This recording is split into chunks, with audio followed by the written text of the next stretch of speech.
masuk ke dalam kubur dimakan cacing tanah. Betul? Ada orang mati masuk akuarium?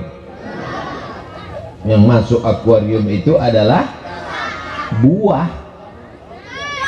Karena akuarium diisi buah, akhirnya ikan masuk plastik. Kita semua akan mati, masuk ke liang lahat, dimakan cacing tanah. Tapi Allah Maha Kuasa, kita akan bangkit. Innama amruhu idza arada syai'an ay yaqula lahu kun fayakun. Kita akan bangkit di padang mahsyar. Dan yang pertama kali ditanya adalah, what is your name? Bukan kumaha atuh damang. Bukan itu pertanyaannya. Yang ditanyakan adalah sholat. Sholatuhu, sholatnya. In sholat, kalau sholatnya baik, sholatnya khusyuk, sholatnya penuh, sholal amalu kulluh, amal yang lain menjadi baik. Ada orang sopan, santun, baik, suka bertetangga, tidak menyakiti hati orang, tapi dia tidak sholat. Baik apa tidak baik? Setengah baik. Dia sudah agak-agak baik, dia kelihatannya baik. Yang penting kan sopan, yang penting kan baik, yang penting kan suka nyumbang. As-sholatu imaduddin, sholat adalah tiang agama. Pentas ini bisa tegak berdiri karena tiang. Jangan goyang tiangnya, nah, nanti Ustadz jatuh. Sakitnya nggak seberapa, viralnya. Ustadz Abdul Somad sedang ceramah di warung warung Kiara. Masya Allah, seperti nama artis sinetron. Tausiah bersama Ustadz Abdul Somad, Jumat 24 September, Masjid An-Nur. Di kampung saya Masjid An-Nur juga. Sampai ke sini, nur cahaya. Kita bisa melihat karena cahaya. Tapi malam ini justru karena cahaya saya tak bisa melihat, karena lampunya ke mata saya. Kenapa lampu ini dipasang sampai 4? Supaya kelihatan wajah Abdul Somad bercahaya. Ini jamaah pada heran semua, kok ketika kita nonton di YouTube itu kok wajahnya hitam ya? Lampunya 5 watt. Tapi di warung Kiara lampunya Masya Allah, tabarakallah, terang terus terang. Suara jelas? Wajah jelas? Kenapa Ustaz pakai masker? Kita mesti pakai masker. Kalau tidak nanti COVID masuk. Kenapa maskernya di dagu? Kalau di mulut suara aku nggak jelas, seperti kumur-kumur. Tiang kalau sudah tumbang, hancur lebur. Di atas WC apa tempat wudhu? Ini bisa air ratusan liter di atas, bisa kokoh tegak berdiri karena tiang. Listrik kita bisa terang benderang karena ada tiang. Masjid kita bisa berdiri karena ada tiang besi cor kuat. Begitulah sholat kita. Dari tadi kok sepertinya ada yang megang kaki saya, rupanya lampunya jerak sendiri. Siapa yang megang-megang kaki? Saudaraku yang dimuliakan Allah Subhanahu wa Ta'ala, maka tiang agama adalah sholat. Kalau sampai sholat tidak lagi ditegakkan, hancur negeri kita ini.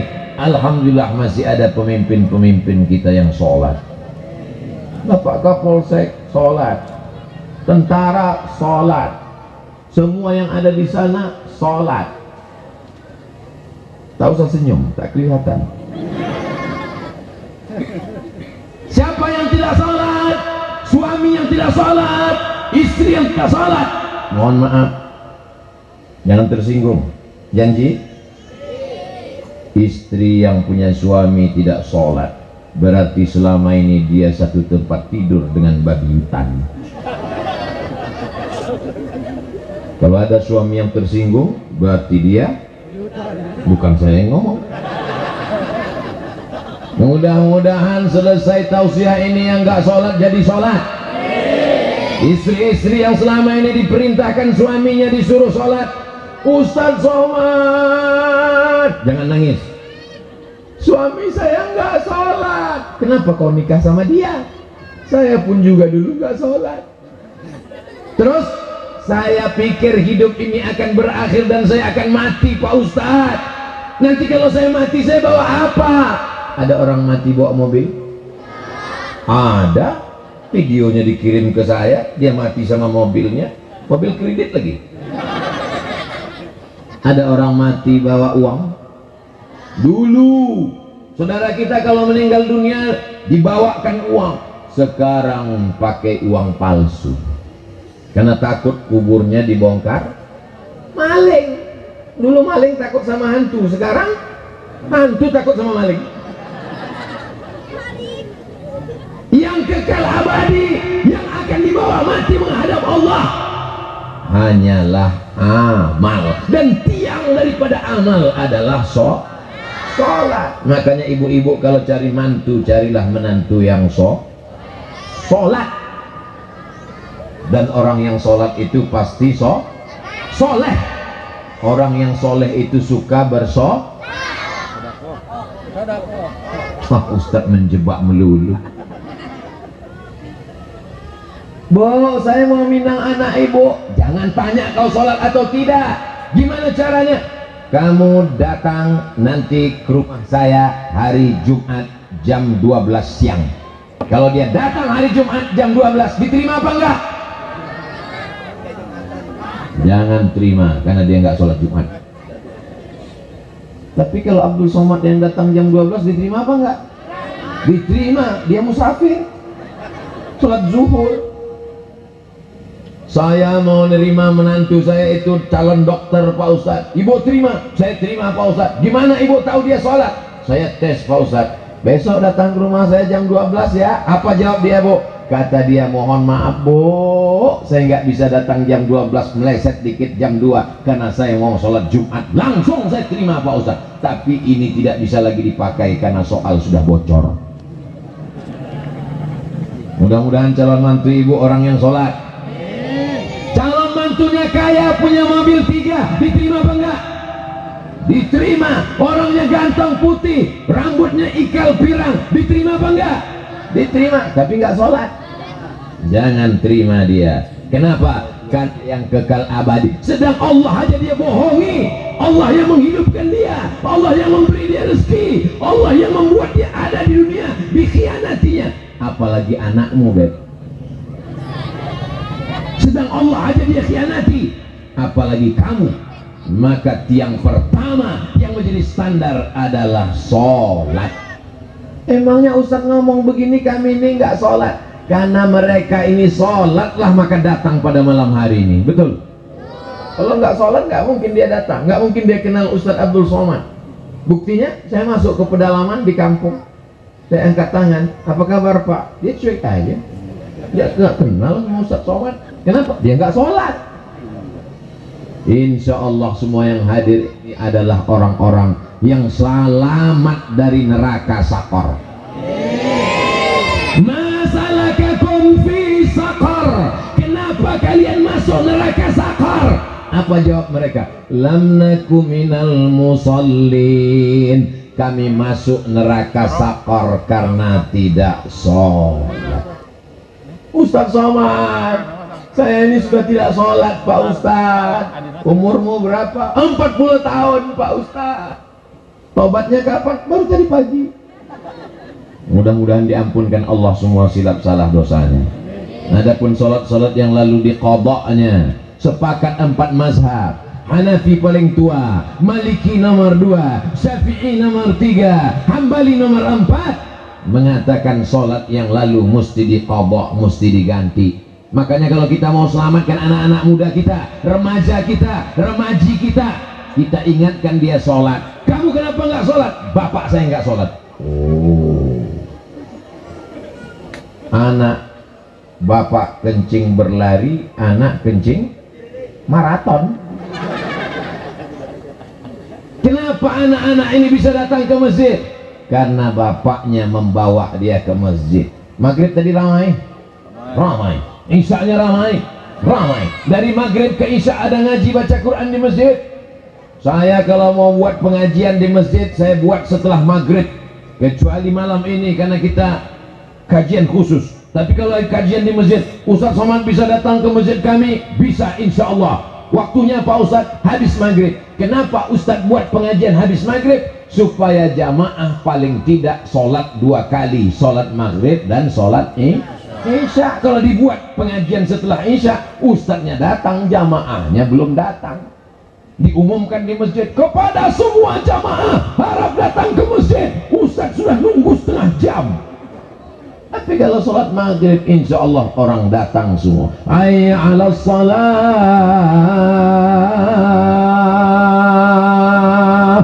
Datang semua sholat maghrib. Habis maghrib 45 menit pengajian. Habis sholat isya, Anda bertanya, Ustadz menjawab. Kirimkan pertanyaan ke nomor WhatsApp berikut ini. Karena jamaah ini dia ingin bertanya, dia tidak bisa tanya ke Ustadz Somad melalui YouTube. Dia mau langsung bertanya, maka kita fasilitasi di dalam masjid supaya tidak pembicaraan itu pindah ke warung kopi, perbicaraan yang di masjid. Buktinya kenapa hari ini kita tidak di dalam masjid?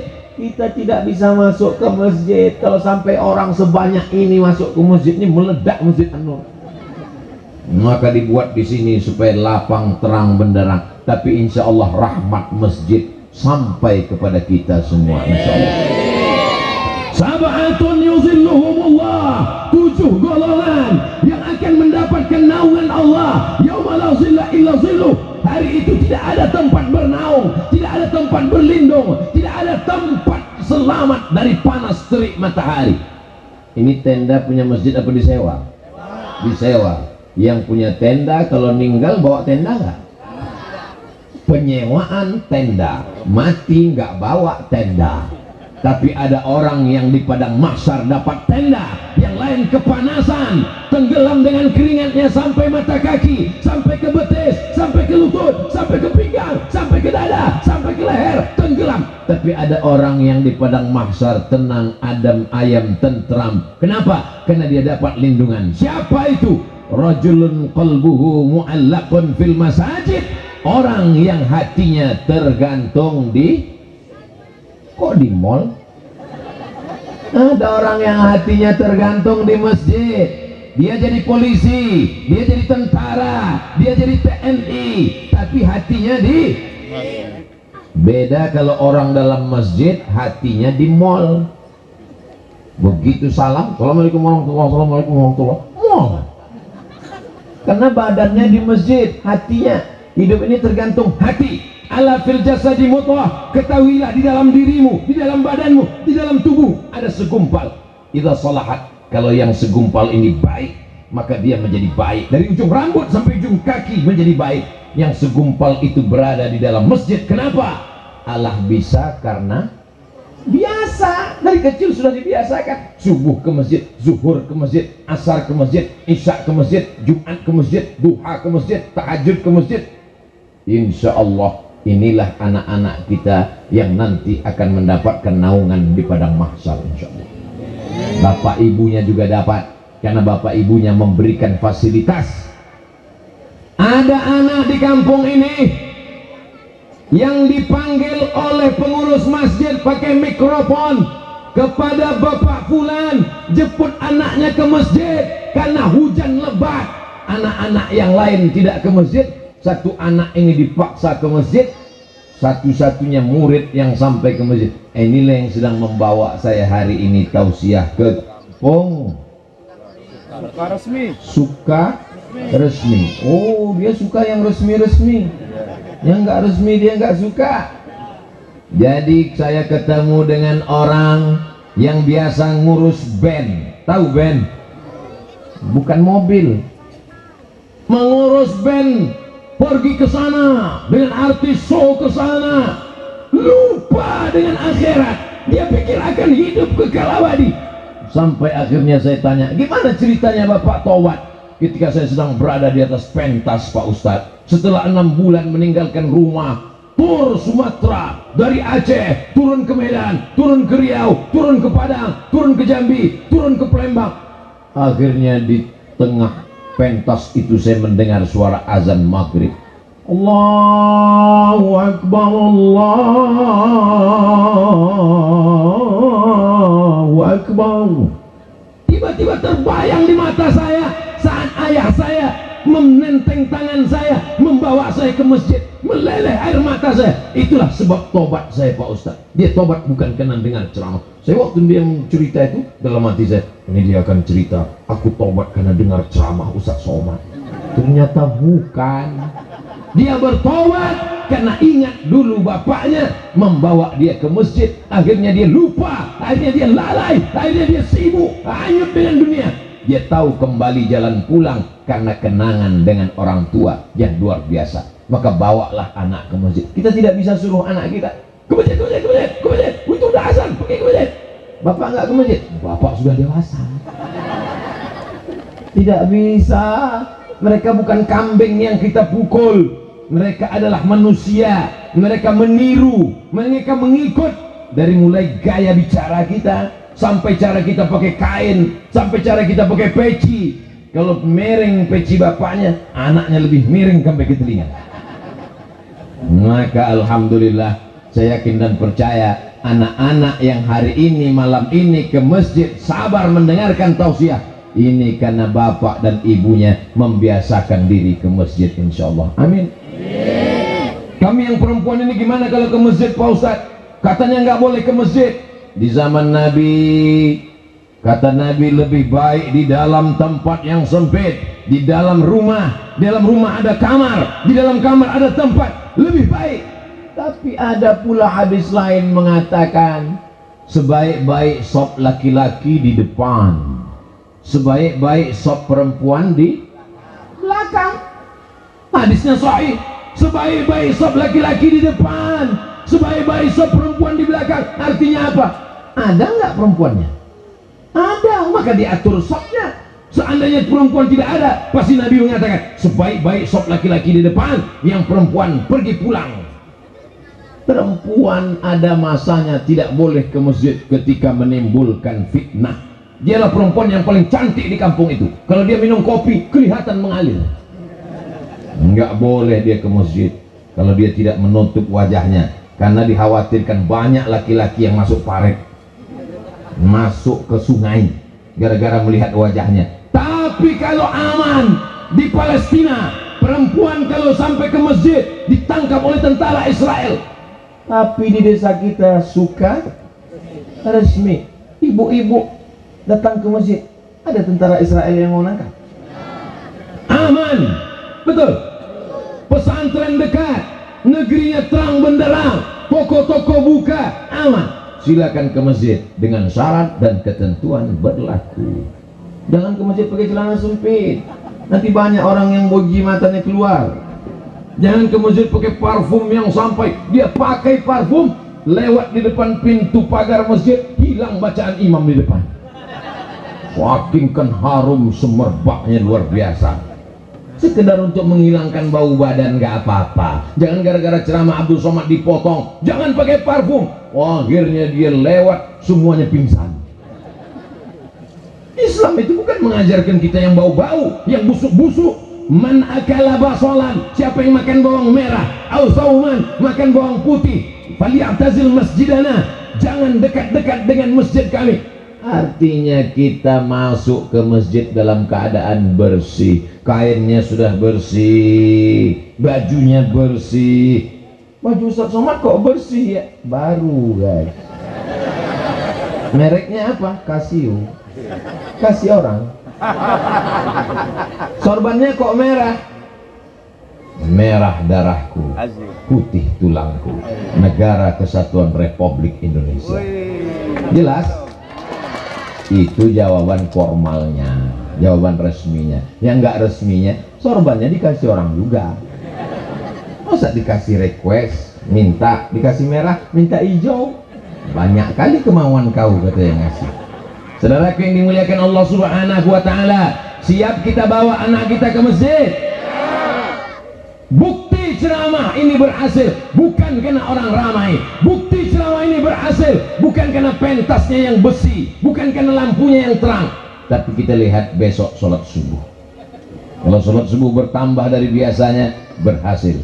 Tapi kalau tak bertambah, tolong jangan kasih tahu. Aku merasa terhina dengan kegagalan ini. Insya Allah besok subuh bertambah agak 2-3 sop, insya Allah.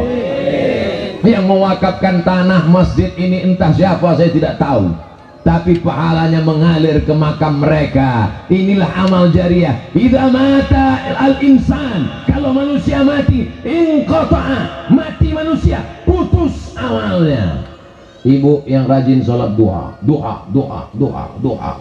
ayatnya wadduha, besok lagi wasyamsi wadduhaha, meninggal dunia. Apakah setelah mati masih bisa sholat duha? Putus. Seandainya sudah meninggal dia tetap sholat duha, lagi suaminya, rumah itu dijual, harga murah, ada hantunya. Tapi ada yang kekal abadi. Mana dia? Waladun salihun, anak yang soleh. Bangun mereka di tengah malam, dibentangnya sajadah, digelarnya sajadah, menetes air matanya. Apa kata dia? Rabbil firli wali walidayya warhamhuma kama rabbayani shaghira. Orang tua saya sudah meninggal dua-duanya. Ayah meninggal, emak meninggal. Tapi saya yakin dan percaya tausiah saya malam ini di Pulau Jawa, di Sukabumi, di Sukaresmi, suka-suka nih, mengalir pahalanya sampai ke makam mereka di Pulau Sumatera, insya Allah. Apa yang Ustaz cari ceramah keliling ini? Tak ada, hanya membahagiakan orang tua. Bapak ibu akan dibahagiakan oleh anak-anak. Wa qul i'malu, beramallah. Memangnya kalau kita beramal, yang melihat amal kita siapa? 3. Fasayarallahu amalakum, yang melihat amalmu Allah. Siapa lagi? Wa rasuluhu, Rasulullah sallallahu alaihi wal mu'minun. Allah, Rasul, mukminun, orang siapa yang dimaksud orang beriman yang melihat amal kita? Dalam tafsir Ibnu Katsir dikatakan, yang melihat amal kita orang beriman adalah almarhum almarhumah. Ini sholat anakmu, ini anakmu jadi imam, ini anakmu tausiah, ini anakmu sedekah, ini anakmu datang pengajian. Kita di dalam liang lahat dikirimkan gambar berita tentang mereka.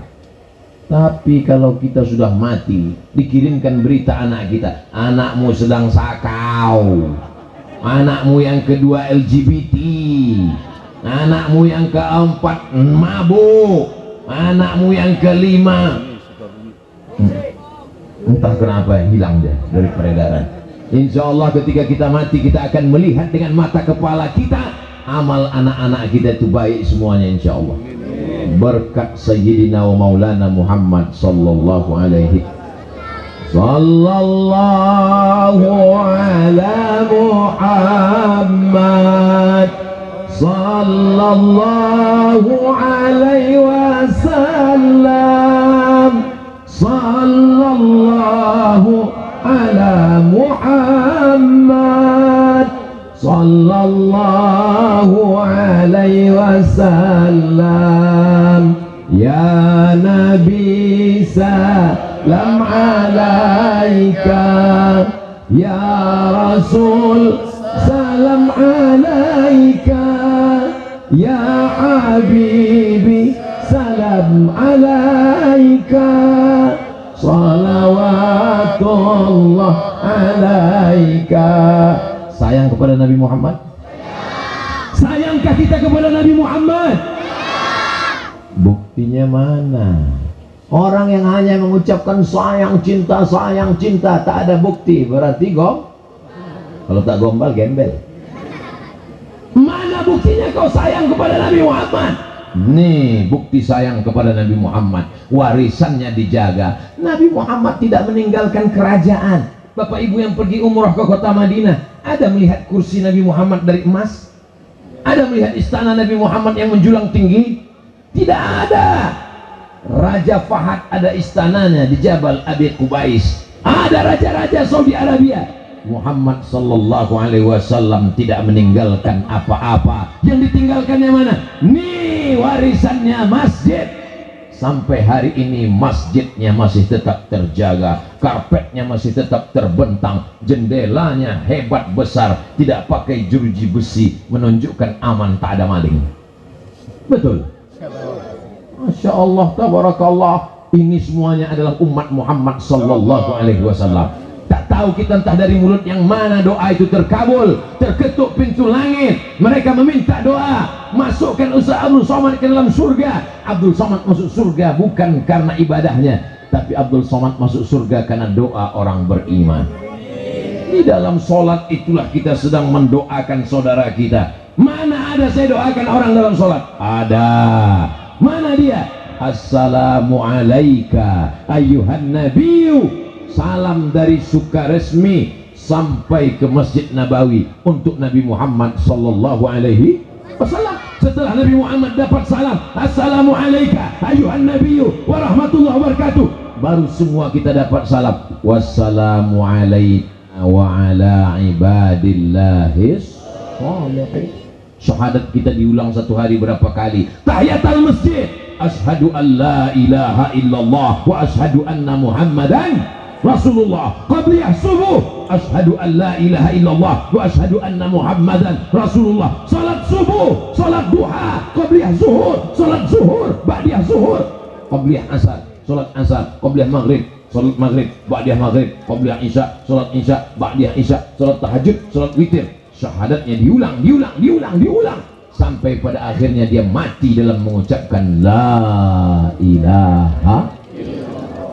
Orang yang tidak sholat tidak akan mungkin dia husnul khatimah. Susah dia mengucapkan la ilaha illallah. Bolak-balik Ustadz Kiai Ajengan datang berbisik ke telinganya, la ilaha illallah. Yang menang Real Madrid apa Barcelona? La ilaha illallah. Gimana kelanjutan drama Korea? Apa yang sering kau lihat? Apa yang sering kau pikirkan? Apa yang sering kau tonton? Apa yang sering kau lakukan?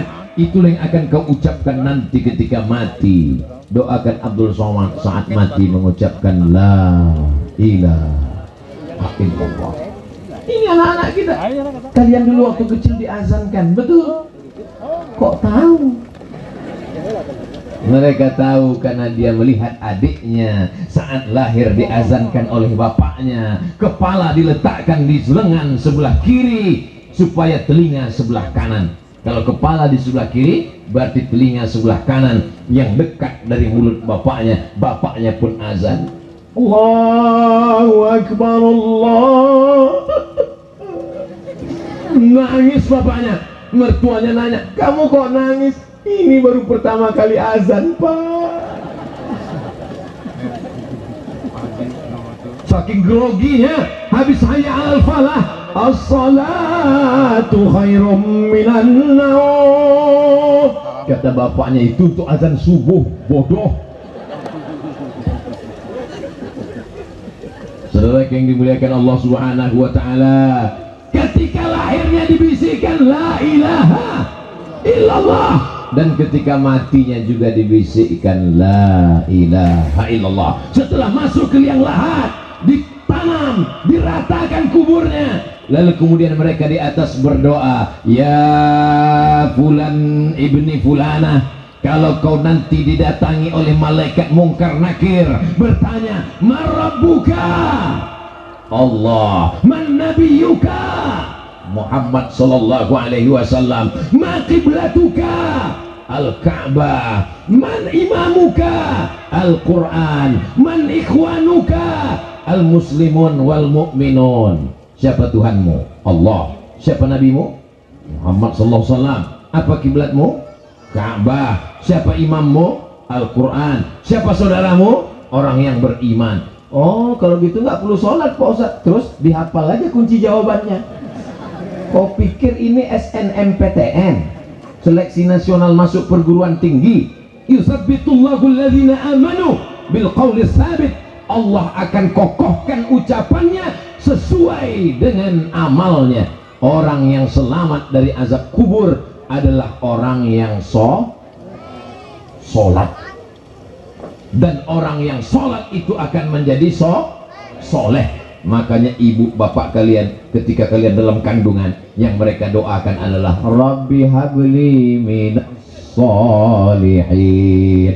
Mudah-mudahan semuanya soleh, amin. Ada satu ibu-ibu nggak mengucapkan amin. Ibu kok nggak mengucapkan amin? Doa saya sudah makbul Pak Ustaz. Kok ibu tahu? Nama suamiku soleh, tapi nggak pernah ke masjid. Pak Ustaz jangan ngomong gitu. Ada soleh di sini tersinggung, berarti betul nggak ke masjid. Dipanggil 1 hari 5 kali, nggak mau ke masjid. Diadakan sarapan pagi pakai kopi, nggak juga mau ke masjid. Sampai akhirnya dia tidak ke masjid, tapi dibawa ke masjid. Kenapa? Sholat jenazah. Selama ini sombong, angkuh, nggak mau di belakang imam, nggak mau jadi makmum.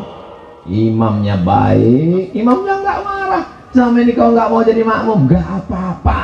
Sekarang kau letakkan di depan imam, jadi jenazah. Kalau dia laki-laki, di kepalanya. Ini kepalanya, di situ nanti kalian jadi imam. Kalau dia perempuan, di pinggangnya. Yang paling afdal kalau meninggal, yang jadi imam adalah anak-anaknya. Mudah-mudahan kalian nanti menjadi imam. Kepada jamaah sekalian, yang paling afdal menjadi imam untuk almarhum inilah anaknya. Kepada anaknya dipersilakan untuk maju. Nggak ada yang maju. Kepada anaknya dipersilakan maju. Nggak ada yang maju. Kepada anaknya dipersilakan maju. Nggak ada yang maju. Nomor teleponnya ada pas di telepon. Ini bapakmu meninggal, biar aja, emang penting. Dilahirkan meregang nyawa, dihamilkan 9 bulan 10 hari. Di Sukaresmi hamil masih 9 bulan 10 hari. Itu yang resmi Pak Ustaz. Disusukan selama 2 tahun, mengalir darah ibu dalam badannya. Ibu tidak minta apa-apa, ibu tidak belikan mobil yang mewah, ibu tidak mau dibelikan rumah yang besar.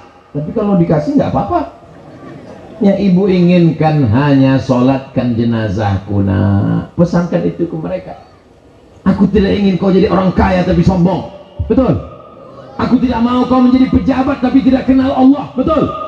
Nasihat Ustaz mungkin tidak masuk ke telinganya, tapi kata-kata ibu, aku cuma minta satu, nak. Saat aku mati nanti kau yang mensolatkan jenazahku, kau yang menurunkan jenazahku ke liang lahat, kau yang meletakkan aku di dalam lubang tanah, bukakan kain penutup wajahku, tempelkan telinga, tempelkan hidungku ke tepi dinding liang lahat, ambil bongkahan-bongkahan tanah, bulat-bulatkan untuk menyangga pundakku. Setelah itu kau rapatkan, di atas kau doakan itu, kau bacakan talqinku, kau kirimkan aku Al-Fatihah untuk almarhum almarhumah ayah dan ibu. Al-Fatihah. Kau bawa anak istrimu berziarah membacakan ayat-ayat Al-Quran. Wa in khatimul Quran, kalau dikhatamkannya satu Al-Quran dari Al-Fatihah sampai Anas, fahuwa hasanun, kata Imam Nawawi dalam Al-Azkar, bagus. Andai tidak sanggup, bacakan Yasin. Mudah-mudahan anak-anak kita bisa baca Yasin, amin. Ini sekarang anak-anak petantang petenteng pulang dari kota ke kampung mau ziarah, pakai baju hitam, celana hitam, baju hitam, sendal hitam, man in black, mau ziarah kubur, petantang petenteng, handphone hitam semua, rupanya habis baterai. Sampai di pemakaman langsung buka, langsung cari Quran digital. Mana Quran digital kok hilang? Oh, dapat Quran digital, langsung cari surat yang ke-36, langsung dapat Yasin, langsung cari suara. Mohon maaf Pak, mohon maaf Mak, lagi sibuk nggak sempat baca Yasin, dengarkan aja sendiri. Hari ini kita boleh tertawa, tapi anak-anak ini kalau tidak kita ajarkan baca Quran, tidak kita bawa ke masjid, apa yang diucapkan Abdul Somad hari ini bisa terjadi kepada diri kita, betul? Na'udzubillah. Kalau Ustaz Abdul Somad mati, anak-anakku dari Sukaresmi mau nggak bacakan Al-Fatihah untuk Ustaz Somad? Masya Allah. Jangan dulu Pak Ustadz, masih ada jadwal 2 hari lagi Pak Ustadz. Setelah itu terserah Pak Ustadz, lo mau mati-mati lah. Jamaah yang dimuliakan Allah Subhanahu wa taala, siap kita jaga sholat berjamaah. Assalamualaikum. Betul kiblat di sana? Masih yang lama? Assalamualaikum warahmatullah. Assalamualaikum warahmatullah. Sukaresmi ini di bukit, di gunung atau di laut? Dingin. Memang tiap hari dingin? Bukan karena lantainya basah. Assalamualaikum warahmatullah. Assalamualaikum warahmatullah. Nabi menghadap ke jamaah, lalu Nabi bertanya, asyahidun fulan, si fulan mana, kenapa tidak ke masjid? Asyahidun fulan, si fulan mana, kenapa tidak ke masjid? Asyahidun fulan, si fulan mana, kenapa tidak ke masjid? La uharriqanna alaihim buyutahum. Mereka yang tidak ke masjid, ku bakar nanti rumahnya. Nabi tidak ada membakar. Nabi itu lembut, rahmatan lil. Nabi lembut, Nabi baik. Tapi dalam masalah sholat berjamaah, kalau sampai masjid kosong, istahwazat alaihimus syayatin. Satu kampung itu kerasukan setan. RT-nya kerasukan setan, RW-nya kerasukan setan, kadusnya kerasukan setan, kadesnya kerasukan setan, gara-gara meninggalkan sholat berjamaah. Saya pernah ceramah ke masjid, saya lihat di masjid itu cuma terdiri dari 2 golongan, 7 ke bawah, 70 ke atas. Yang satu nggak bergerak-gerak, khusyuk. Yang satu bergerak nggak berhenti-berhenti. Lalu saya tanya, yang anak-anak mudanya kemana? Sudah diambil warnet. Yang perempuannya di mana? Dibawa pacarnya. Ibu-ibunya kemana? Diambil drama Korea. Bapak-bapaknya kemana? Nonton bola. Jadi di masjid itu tinggal 2 golongan yang sangat mengkhawatirkan. Kalau ada orang tua ke masjid, wajar. Tapi kalau ada anak muda ke masjid, dan ini kalau disurvei, saya lihat dari wajah-wajahnya, ini sebagian besar anak muda. Ini menunjukkan Sukaresmi ini akan aman dari pergaulan bebas. Amin. Aman dari narkoba, insya Allah. Amin. Ustadz, yang datang ini memang nggak pakai narkoba, yang make nggak datang. Jangan bangga dengan orang yang ramai majelis taklim. Jangan senang dulu dengan yang ramai di masjid. Kenapa? Karena yang belum terbuka hatinya masih banyak. Tapi kita tidak tunjuk orang neraka. Hei, penghuni neraka jahanam. Kita tarik mereka ke masjid. Kalau ada tetangga depan rumah nggak pernah ke masjid, nggak pernah yasinan, nggak pernah tahlilan, yang jahat itu bukan dia. Yang jahat adalah kita. Kenapa tidak mengajak dia ke jalan Allah? Ud'u ila sabili rabbik. Ajak mereka ke jalan Allah. Caranya lembut. Kamu kok nggak pernah tahlilan? Kamu kok nggak pernah ke masjid? Ayo kita ke masjid. Aku nggak mau ke masjid. Nggak apa-apa. Nanti kalau kau mati, kubur jenazah sendiri ya. Namanya self service. Melayani diri sendiri. Mandi sendiri, kain kapan sendiri, kubur sendiri, jadi hantu sendiri.